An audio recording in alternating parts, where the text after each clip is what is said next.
I belong to this land. My people belong to this land. We have memories of generation after generation being on this land. But, you know, my child, sometimes we have lost the details of that story. It's a long story, and it all began a long time ago. Aku tuyu anguti vuluk sulita hova iya ya ya ya. The Inuit appear to have left Alaska around 1200 AD, and they made their way very rapidly to Greenland.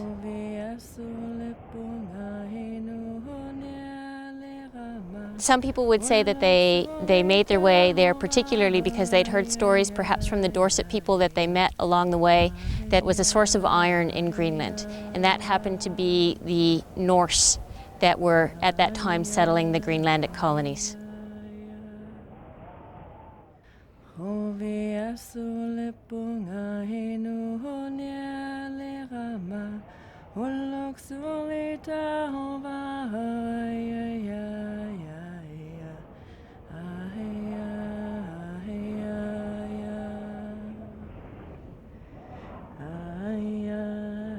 They get to Greenland before the end of the 13th century, and very soon after, the Norse abandon Greenland because we get into the Little Ice Age and it becomes too difficult for them to farm in the Greenlandic territory.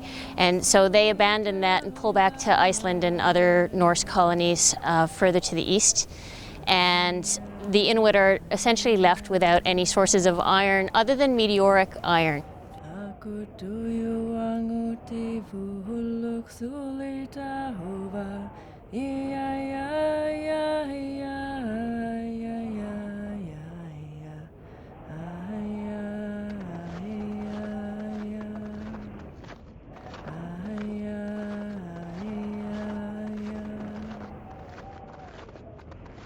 From there, they move further south into Labrador, probably getting to Labrador at about 1450, which coincides very nicely with the arrival of Basque whalers and fishermen in southern Labrador who are coming from Europe. The first contacts were very likely with Basque peoples. And initial contacts, we of course have very, very few recorded incidents. The historical archival evidence is really low at this period. There seems to be some conflict during this period. Inuit people are looking for iron to replace portions of their implements. And what happens is Basque peoples are coming over and getting whales and leaving some possessions on the shore. And Inuit people are basically picking them up off the shore. And we think that this begins to lead to some degree of conflict.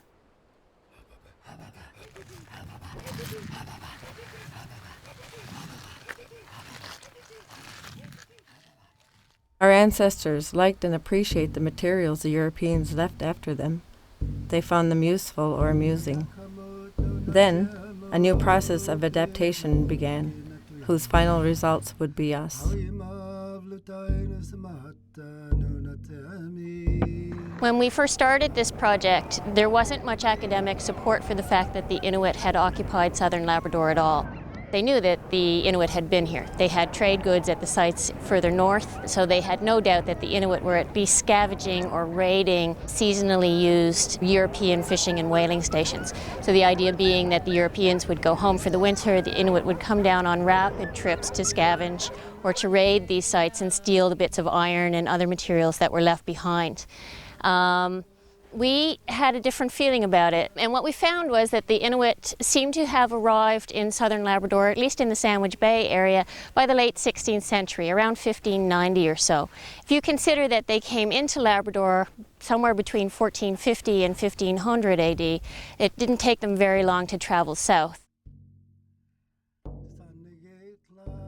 These settlements in Sandwich Bay are quite substantial. They have both winter and summer dwellings, so they appear to have been here year-round. When the Inuit first come into Labrador, their houses are of a very distinct form. They're small, single-family winter houses with long entrance tunnels, and then a small area, usually with just a single sleeping platform at the rear, where people sleep and cook and do their work from. Every site that we have encountered in Labrador has a little bit of European material, but the earliest ones have very tiny amounts of European material and far more traditional Inuit goods. The first things you tend to find are bits of scrap iron and nails, many of them modified to make into sharper implements. So all the nails have their heads cut off and their ends flattened, and they're being stashed away in large clusters of material, which look to us almost as if they were getting ready to trade to Inuit groups further north.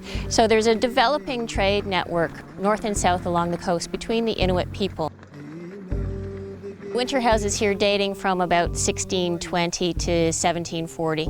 They're now home to 4 families. So there are larger groups of people living together, and there is the addition of further types of European material culture. So not just scrap iron and nails, but now we're also beginning to see things like Basque roofing tiles, which are being used as oil lamps instead of the traditional soapstone oil lamps. They're being used to sharpen their metal tools. And then as we move further in time into the 18th century, the material culture is a lot more influenced by Europeans. And this is because by this point there is direct trade with the French. In the 17th century, there is some very guarded trading.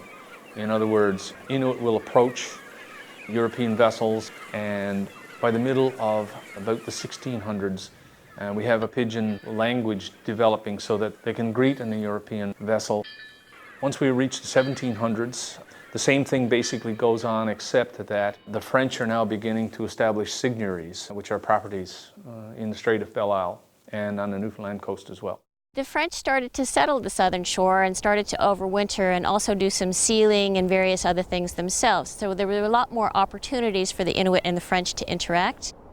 Over time, the Inuit incorporated more and more European items into their household assemblages.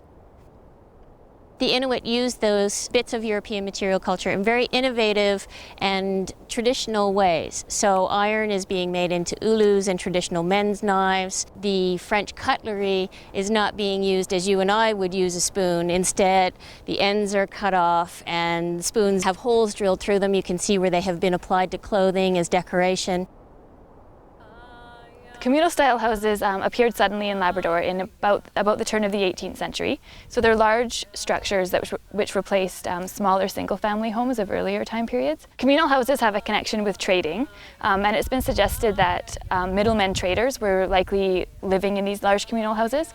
And so these were Inuit traders who acted as liaisons and kind of brokers and traders with the Europeans in the south. So they would travel south to trade Inuit commodities with the Europeans and get the European commodities desired by the northern Labrador Inuit and trade that up north. Communal houses only last for about 100 years in Labrador, but they occurred everywhere.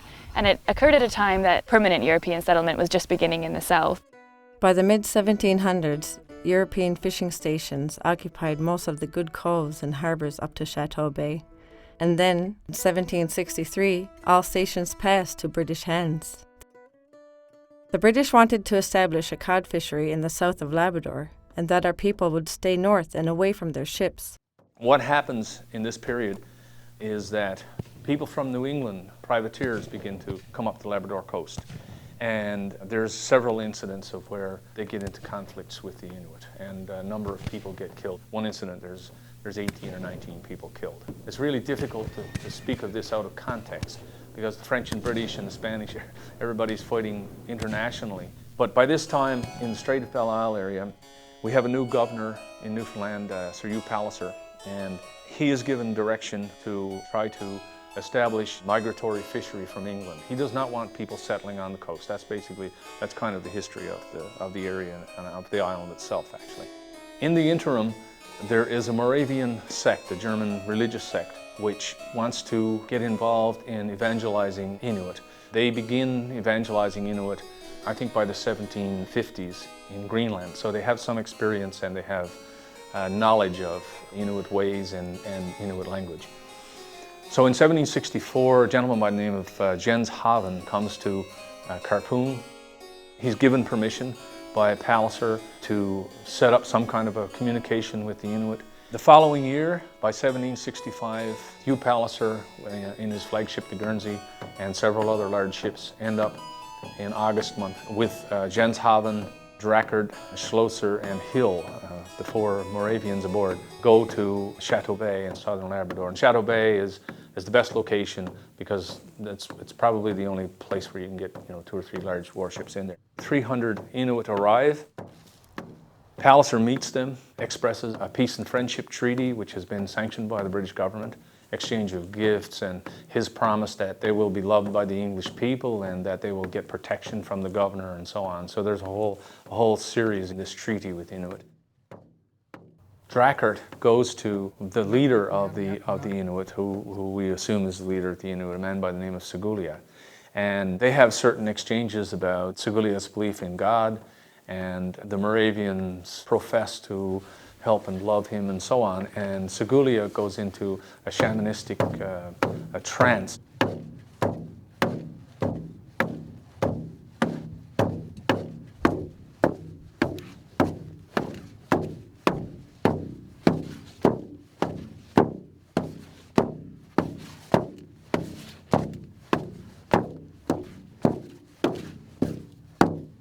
In that meeting, there was a young woman. She seemed just one more observer of the events, but would turn out to be a crucial protagonist in our history. Her name was Mikak. Palliser continuously tried to keep our people in the north, but they refused and conflict continued. In 1767, some Englishmen were killed, and soldiers from Fort York were sent in a revenge raid.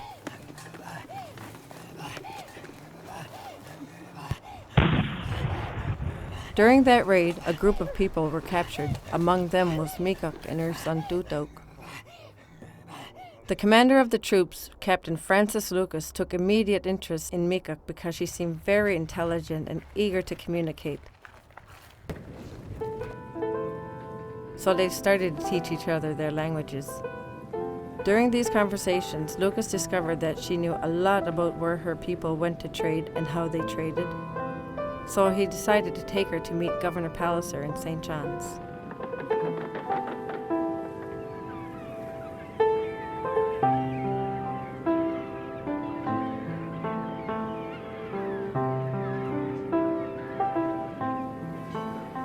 Palliser was impressed with how quickly Mikak had learned a bit of English.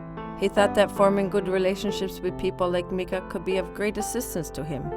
So he decided to send Mikak over to England along with her son. Captain Lucas would take them.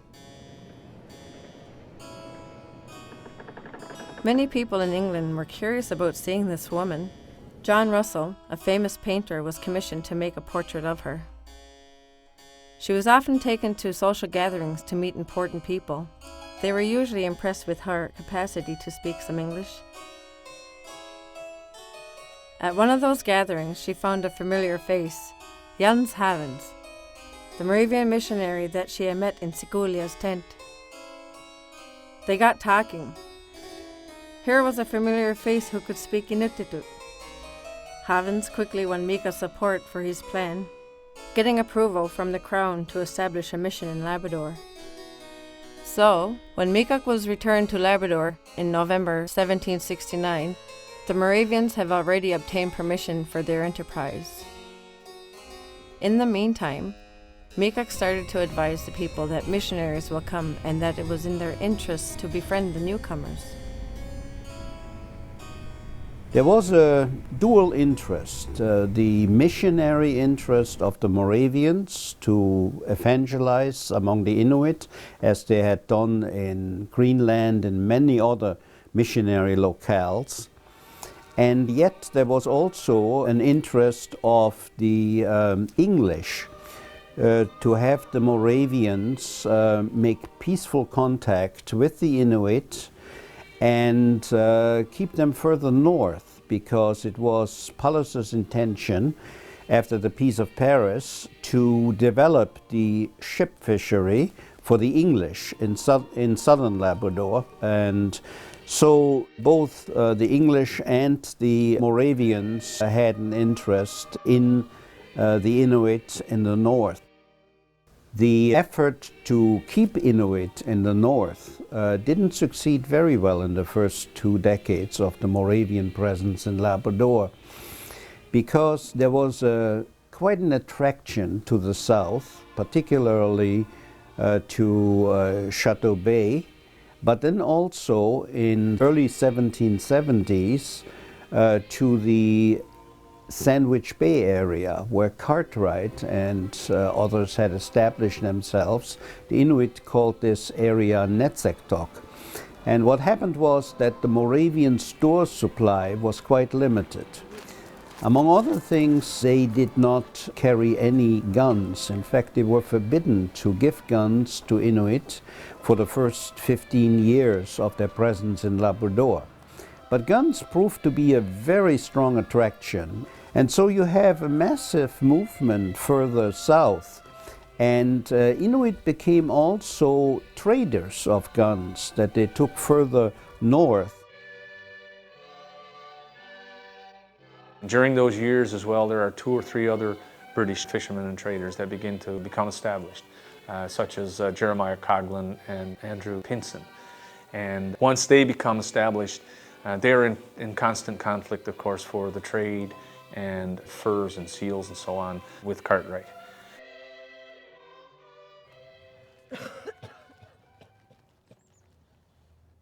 Although violent conflicts started to ease, the increased presence of the Europeans brought other problems to our people, epidemics.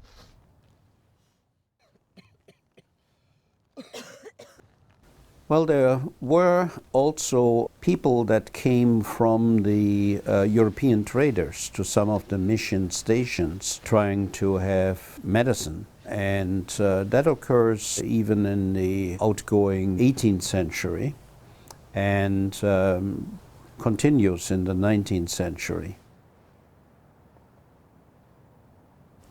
There were epidemics occurring on the North Coast in the 19th century in particular, and that likely had to do with greater contact, but also with greater settled locations. And the most devastating ones can be observed in the second half of the 19th century, and then particularly in the beginning of the 20th century. During one of those epidemics, a young girl who had lost her family was chased by her group for fear of contagion. She ran and ran until she came upon some European men. The men took care of the girl and called her Susan. Later, an Englishman by the name of Ambrose Brooks married her. They had many children. One of those was Lydia Campbell. She left for us the first book written by a Labradorian, describing the way of life of our people in the 19th century. You must please excuse my writing and spelling, for I have never been to school. Neither had I a spelling book in my young days. Me, a native of this country, Labrador, Hamilton Inlet, Eskimo Bay. I am old Lydia Campbell, formerly Lydia Brooks, then Blake, after Blake, now Campbell. So you see, ups and downs has been my life all through, and now I am what I am, praise the Lord. Following Cartwright's time, there are more and more traders becoming established. Up to about 1800 or so, slades become established at Battle Harbour. And during this time now, you have European men that are overwintering. They are basically living with Inuit families, marrying Inuit girls. There are no British women, no English women on this coast. When Bishop Field goes there in the 1850s, he basically makes the statement that Mrs. Saunders, who is in St. Francis Harbour at that time, is the only English woman on that coast. As there was no other kind of women to marry here, the few Englishmen each took a wife of that sort, and they were never sorry that they took them, for they were great workers. And so it came to pass, I was one of the youngsters of them.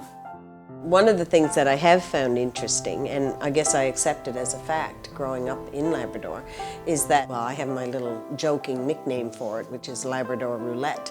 But in truth, many Labrador families have a great mixture of features, and that's simply because you have an ancestor who, in my case, I have a two greats grandfather who came from Norway with blonde hair and blue eyes, the first Anderson in Makovic. You know, somewhere along the way, his wife was a partial Inuit.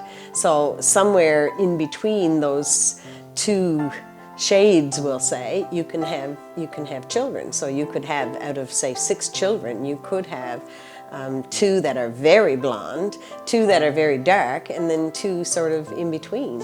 And you really have no way of being able to gauge with certainty how your child is going to look. So it's really interesting, and I've always enjoyed it myself because it just proves that you are who you are. This is how it is in Labrador.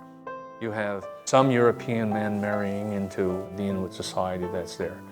And slowly the population changes from being so mobile going up and down the coast to a transhumance whereby people are only moving to 2 or 3 areas in and around the bays because they're sort of sticking around the trading posts. My dear friend, you want to know more about the country ways and fashions. It has been my home ever since I was born, and I have seen plenty ups and downs.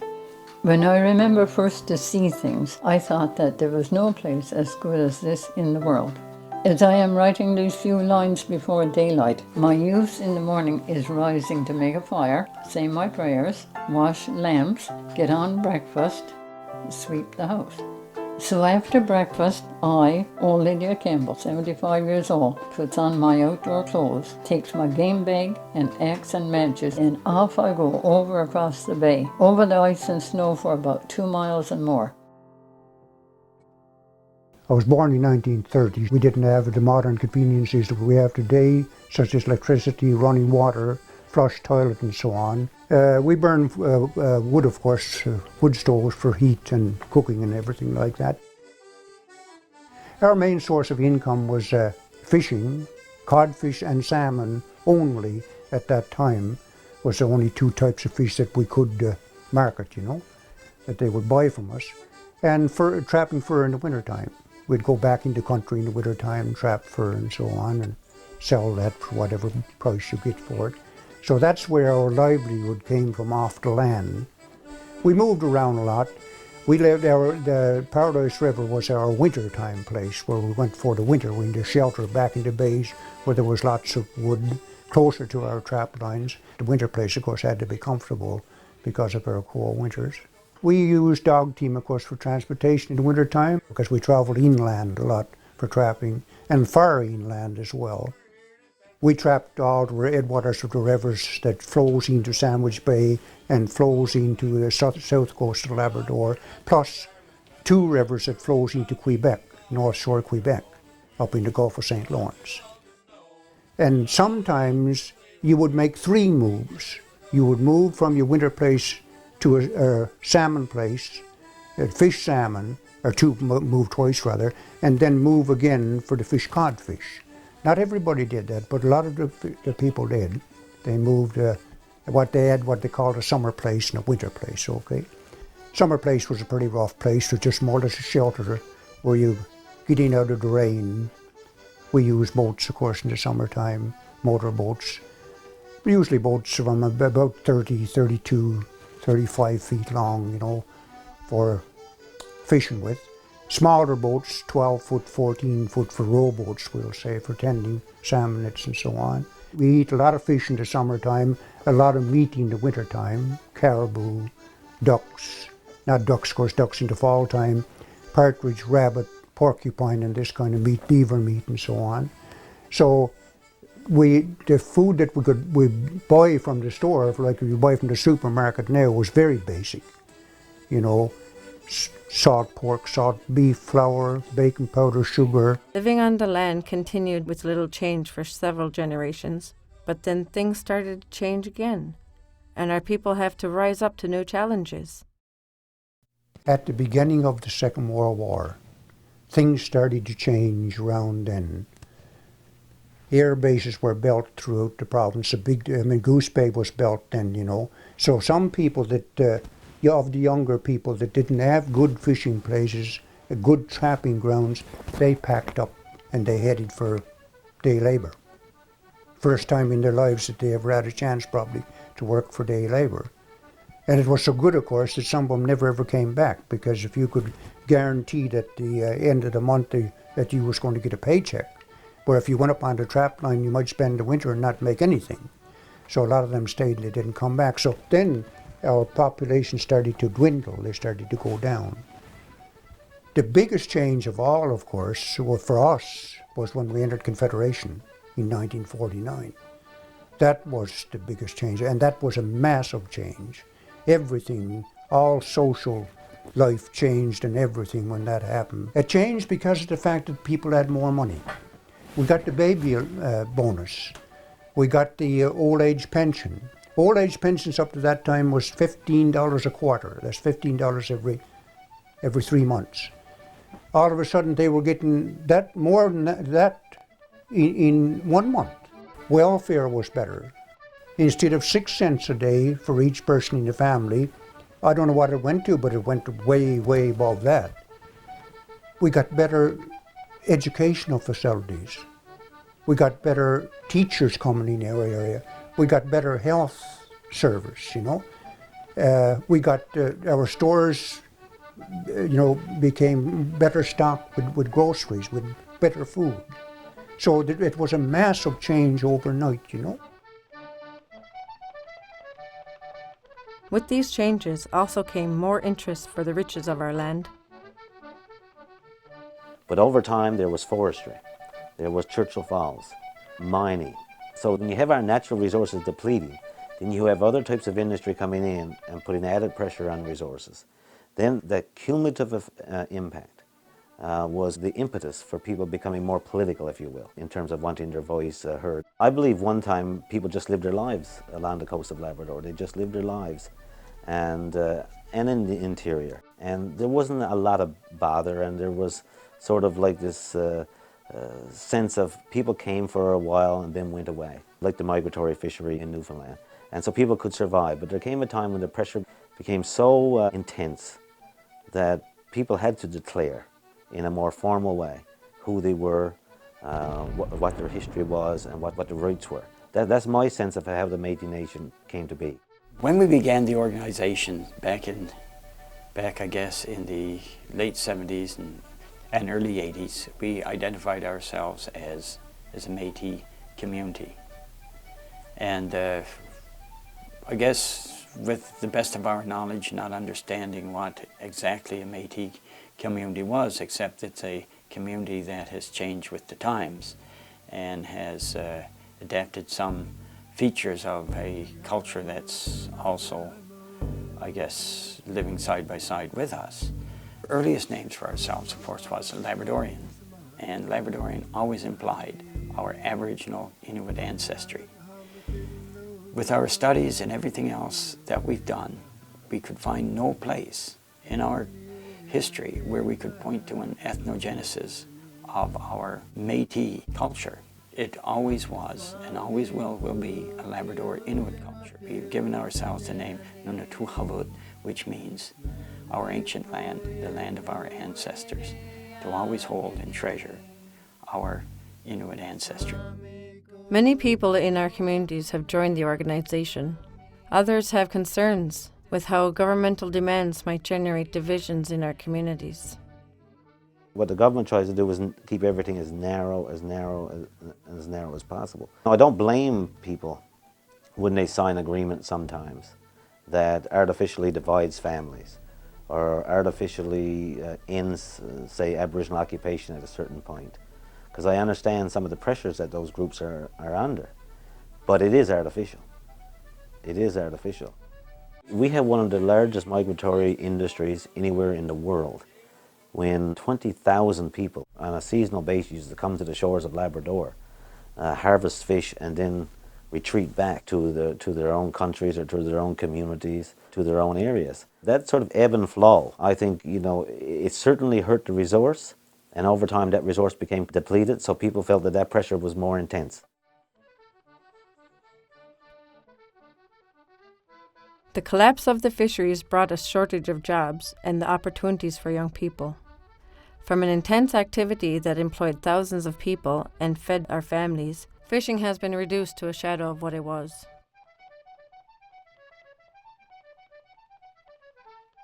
plant worker sometimes got a hard job to get enough hours.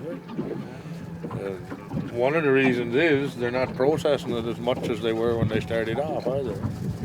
They're not doing hardly any, like before they used to process everything, take the meat out, freeze it in block or whatever, but now they're doing it in what they call sections, so a lot of it they're leaving like in the shell, so there's less work. And there's a lot of people this year especially is not going to get their hours. They'll have to depend on some kind of project or something like that to be able to see them through the winter. There's not that much else, you know, unless somebody comes upon some major mineral discovery that is going to last the next 100 years or something, which again is possible too. But, yeah, a lot of the younger people now are finding, like, looking at different careers and moving out and not coming back. I mean, I can't blame them. You know, there's not a whole lot to come back for. Cartwright has got a great future. The thing is, if it can be developed before all the people leaves, that's the greatest danger. Now, how long is it going to take them? Because we have a fantastic tourism opportunity here, you know, with the Mealy Mountain Park only.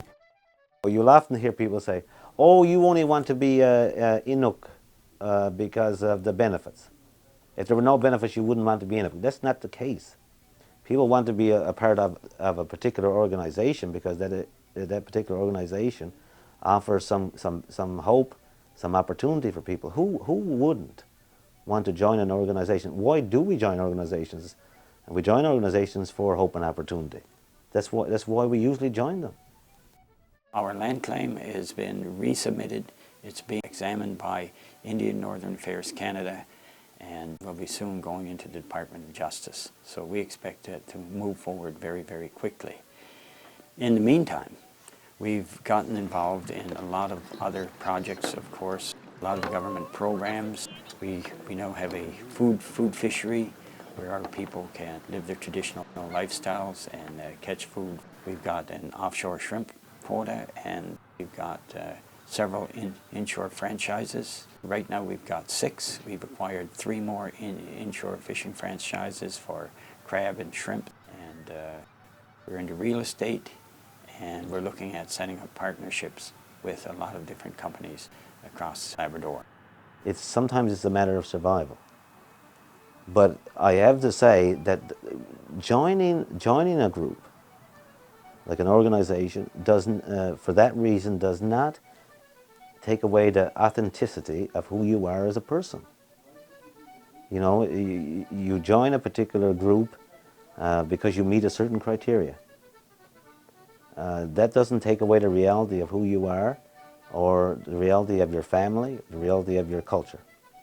Sometimes the organization tries to capture that, you know, and give it some breath and some life, and I think some organizations do a very good job of it. But the membership or non-membership in an organization does not authenticate or inauthenticate one. When you've watched History channels, or you've looked through books, or you have notions of what an Aboriginal person looks like, I might not be that picture. You know, the picture of Todd Russell does not come to your mind automatically. So when they see someone like me, it challenges people's perceptions or their stereotypes of what an Aboriginal person should look like. Well, an example of that Labrador roulette concept, and again, the idea that you know, some people in the family are fair and some are not. There was a nice little journal by Margaret Bakey called Labrador Memories, Reflections at Mulligan. And Margaret herself refers to this. She would talk about her sister Helen, who was very fair and very pretty. And she said every year little Maggie Smith, which is the daughter of Donald Smith, would send a dress or maple sugar and candies to Helen. I used to wish someone would send me a dress. I was a dark girl. My sisters were fairer than I. I mean, I can't assume to know, but it does seem as though there is a negative connotation to her darkness and her sister being so much fairer and prettier. So I think sometimes what people would call the genetic watering down, if there is such a thing, I'm not quite sure. And by virtue of that, a sense of those typical features, physical features not being present, sometimes to the outside world makes you less real. You know, how can you be a Inuk? You don't look Inuk. But what does an Inuk look like? You know, in 2011. You know, I've always said that I look as I should have looked at this particular time in history. And I actually find people at this stage of the game far more accepting of that, and if nothing else, even more proud of that. So it probably, the pendulum has swung full ways, you know, to be able to appreciate who you are. I always did accept who I was, what I was. I always liked, you know, my background. I was actually very proud of my ancestors. It's probably why I spent so much of my time digging them up. Gee, I hope I liked them.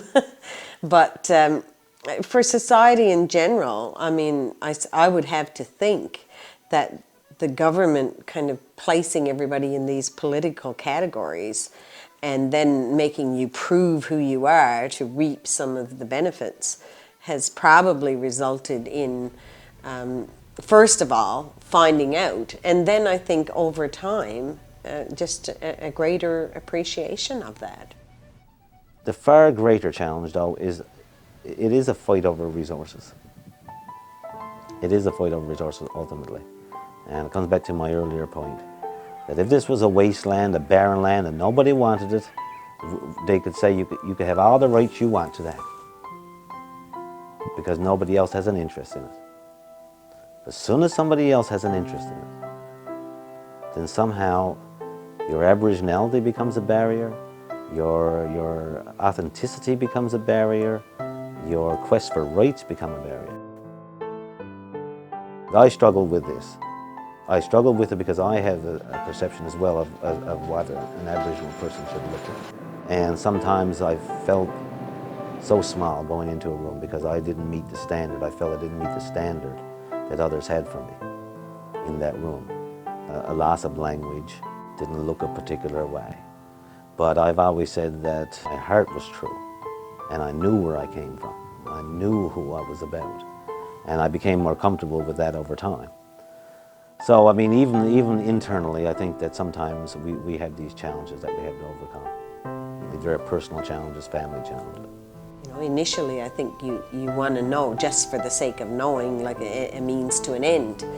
But I have seen pride grow in students at school, and so that it becomes something that it's not just about a membership. There is a pride coming. That's right, my child. We are proud of who we are. We are proud of our land. We are proud of being the people of NunatuKavut.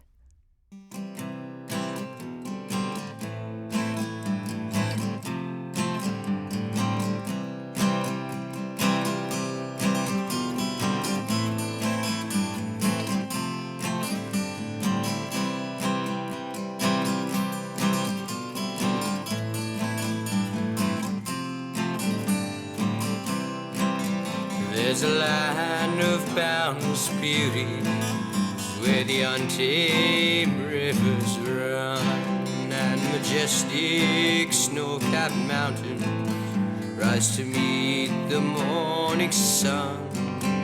There are silent, sunlit valleys, undiscovered, unexplored. It's a home for free of spirit.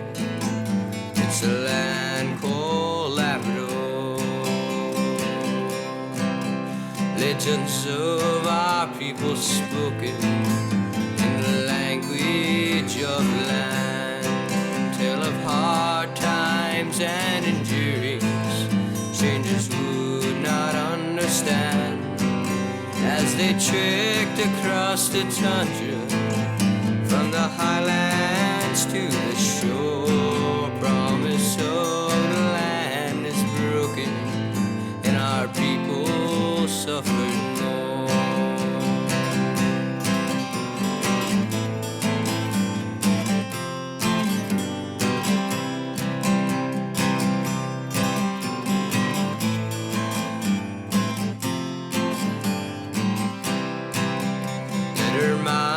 in shining glory. Later on spoiled waters flow. Later children live in freedom in the valleys of the snow.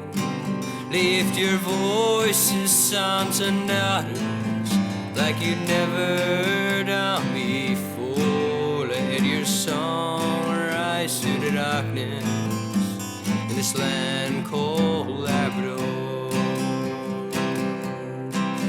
Lift your voices, sons and daughters, like you've never done before. Let your song rise through the darkness in this land called Labrador. In this land